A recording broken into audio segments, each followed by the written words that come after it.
Madam President. The senator from Nebraska. Thank you, Madam President. After months of delay, the NDAA has finally made its way to the Senate floor. The Senate Armed Services Committee passed its version by a strong bipartisan vote of 23-3, and that was back in July.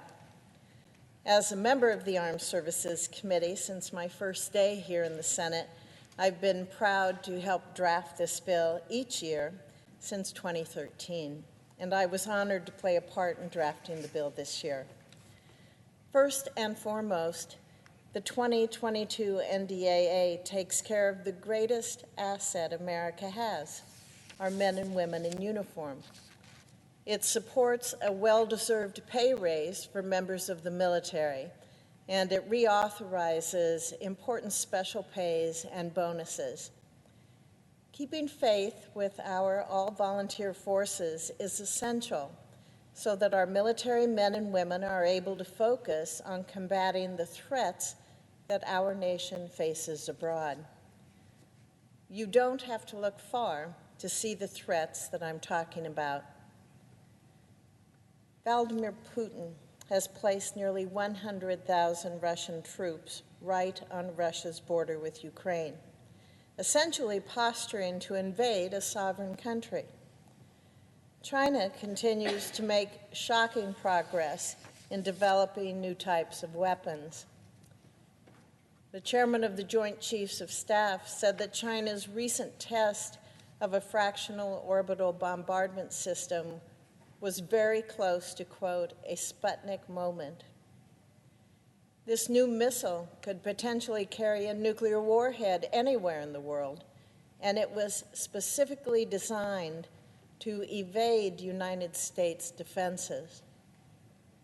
Our adversaries are making huge strides forward. The NDAA recognizes that and addresses it. This bill will keep the modernization of our strategic nuclear deterrent on schedule. This is crucial because even though our nuclear forces are still effective, we have pushed our weapons far beyond their designed lifetimes, in some cases by decades. This bill authorizes the resources necessary to keep modernization on track, and it will help make sure the next generation of systems is available before our current nuclear triad ages out. Perhaps most importantly, the NDAA tries to keep defense spending on pace with rising inflation. Inflation is at its highest level in decades, and it doesn't look like it's slowing down anytime soon. The Biden administration originally proposed a top-line defense spending increase of just 1.6%. That would not have kept pace with inflation even in a normal year. But in a year when it is threatening to spiral out of control, it would have meant an unacceptable cut in resources for our military. The NDAA takes this year's runaway inflation into account.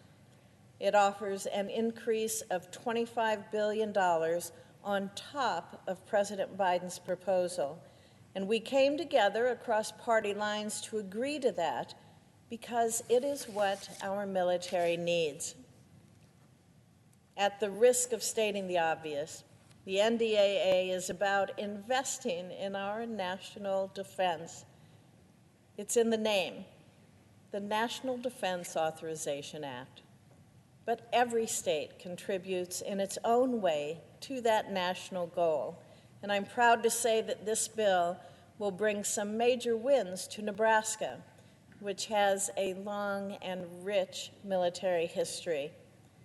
It includes $100 million for the National Disaster Recovery Fund, which will help rebuild Offutt Air Force Base, the home of the Air Force's 55th Wing and U.S. Strategic Command, after the devastating flooding that Nebraska experienced in 2019.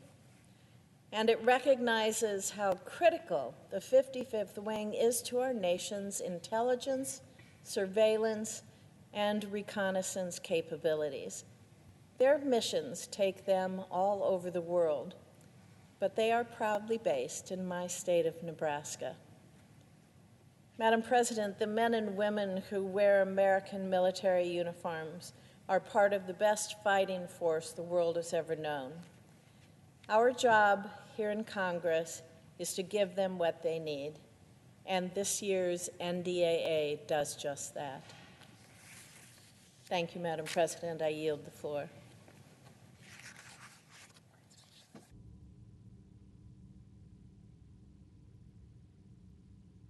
It's the absence of a quorum. The clerk will call the roll.